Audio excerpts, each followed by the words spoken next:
Government is not reason. Government is not eloquence. Government is force. And like fire, it's a dangerous servant and a fearful master.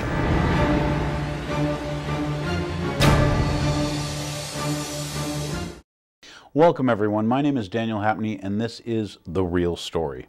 You know, I often start off shows and I tell people, well, let's get them some news.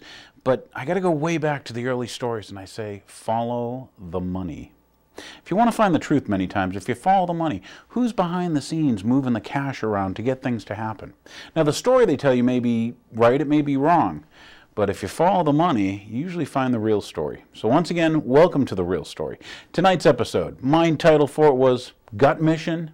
Do you gut a mission? Do you have a mission? It's rather interesting because I started looking at what we consider both the Iraq and the Afghanistan war. And I said to myself, based on the 9/11 attacks, which were terrorist attacks, my first homework for you viewers is why don't you research what does false flag terrorism mean? There's some homework. We'll start the show right off with homework. And let's see. Just so you know, we have a, I want to show you my first clip, and that is the Obama clip. Here's 30 seconds of your would-be president making you, the voter, a promise.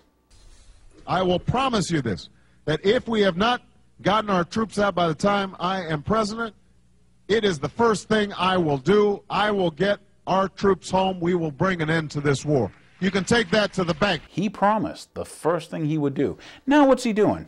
Well, he's not really closing Gitmo and he's not moving the people. He's not doing that promise, but he's increasing the troops. And the part that you may not be getting is it's not just our troops he's increasing and stuff, but also the mercenaries, what I like to call mercs. They call them contractors, like Blackwater. Remember when they shot 17 people and like, oh, well, gee, you know, that's what happens. Well, after 1 million dead Iraqis, for you viewers out there, is that a Holocaust? How many people do you have to kill after you invade their country before you ask questions? But so anyway, for my first ones, to think, you know, when you think of the Afghan war, right? You say, well, gee, that's because of 9/11. Well, how is it that Bush signed the papers, the attack papers, on September 10th? Now, it's not me, it's Newsweek who told you that. Look it up, little more homework. You know, Bush signs Afghan attack orders. September 10th. How could it be, you ask? How could we have already had the troops in position? How could it be? How is it that the negotiators for the pipeline in Afghanistan were here in the United States in 2000, and his name was what? What's the president of Afghanistan's name? What was the head negotiator for the pipeline, for the natural gas pipeline? Where are we building our garrisons? Is the pipeline being built? But you were believing that these guys in a cave attacked you. So anyway, once again, why don't you do some research? How is it that the orders were signed September 10th, yet we weren't attacked to the 11th? How is it that they were on Cipro? Remember, we got attacked by anthrax, too. Yeah, what did they make that up in a cave in a bathtub, you know, and making gin in your bathtub? We, the viewer, and myself, we have to start standing up and becoming men again and take control of our government back away from the criminals. Even if they have a whole district of criminals and they say, this is D.C., it's ours. So anyway, yeah, what was the name of the head negotiator for the, you know, for the pipeline in Afghanistan when the Taliban, okay, was here in Waco, Texas? Yeah. Was it Karzai? Is this Hamid Karzai now the president of Afghanistan? Trust those elections, don't you? Just like our elections now. Bet you want your electronic voting machine. How about if you even get a paper ballot, but then they put it through an electronic one? That's a whole nother story. What's the #1 cash crop of Afghanistan? How much money are the defense contractors making? How much money are the banks making? We're going to get into that in a little bit. So anyway, here's a little video for you, and this one is, I want you to see how we're building up the Afghan army. Reminded me of the South Vietnamese army, but here you go. You're not ready. You don't have a helmet on. Najib doesn't have a rifle right now. How is he ready? It's like having 26 kids that I have to watch after. It really is. Ready would be on the road, staged, ready to move at 8:30. I think if they introduced drug testing to the Afghan army, we would lose probably 3/4 to maybe 80–85% of the army. It requires telling them almost 30 times, don't do this, don't do this, don't do this, don't do this, don't do this. Come on, let's go. Building up Afghanistan's army is one of the mainstays of the US exit strategy from this war. It now stands at around 80,000 soldiers, but President Obama recently announced he wants to triple that number. These US Marines are embedded tactical trainers, also known as ETTs, and their job is to mentor the fledgling Afghan army. Check your soldiers, make sure they're good. Someone's got a helmet on backwards. They all still got their weapons slung on their shoulders like it's not a combat patrol. I know we're supposed to advise them and everything like that, but they're supposed to be able to conduct tactical operations without us. So if I wasn't standing here right now, it makes me wonder if a dude in a bright blue shirt would be going into the mountains, and he probably would be. You get over here and you walk into a whole squad of A&A smoking hashish. Assalamu alaikum. They don't understand that the use of drugs, it affects the way that they accomplish their mission. Ultimately, it affects their ability to protect their nation and get Afghanistan on its feet. Assalamu alaikum.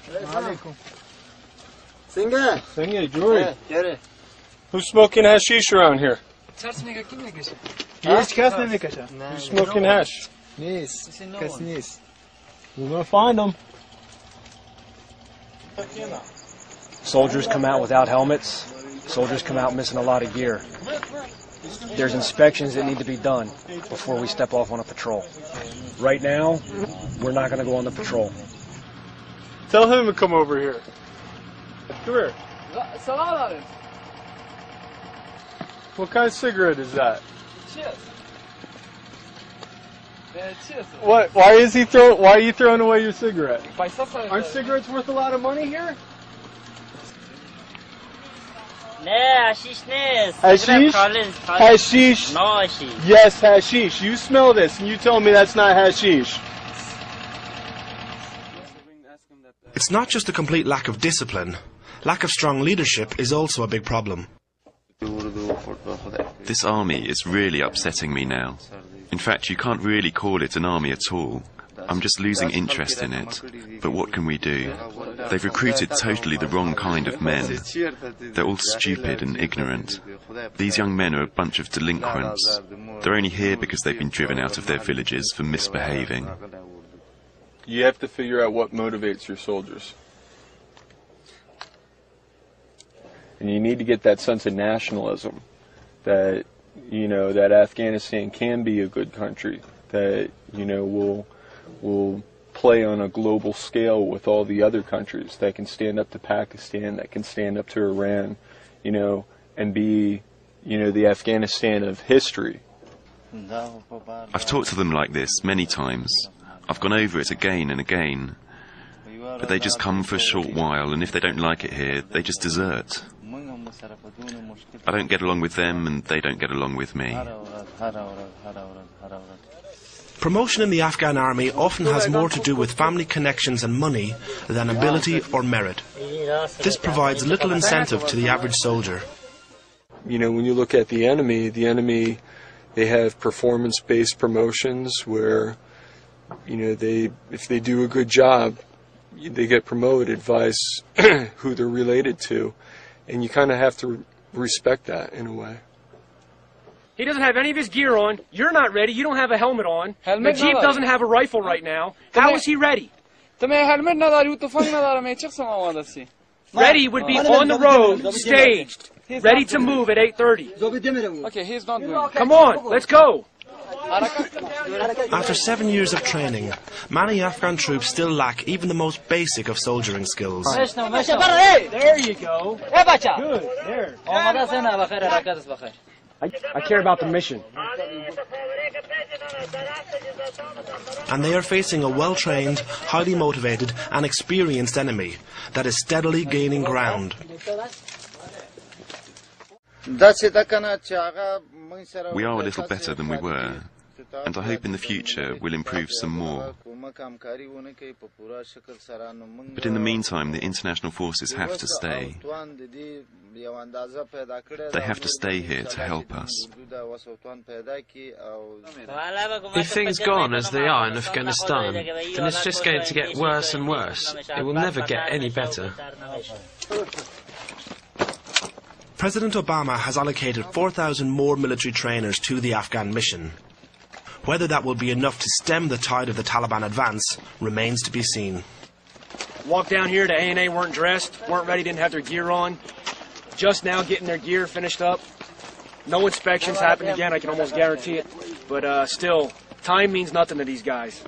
If I told them that the douche was going to drop a bomb on their head at 8:30 in the morning, they'd probably be drinking chai at 8:29.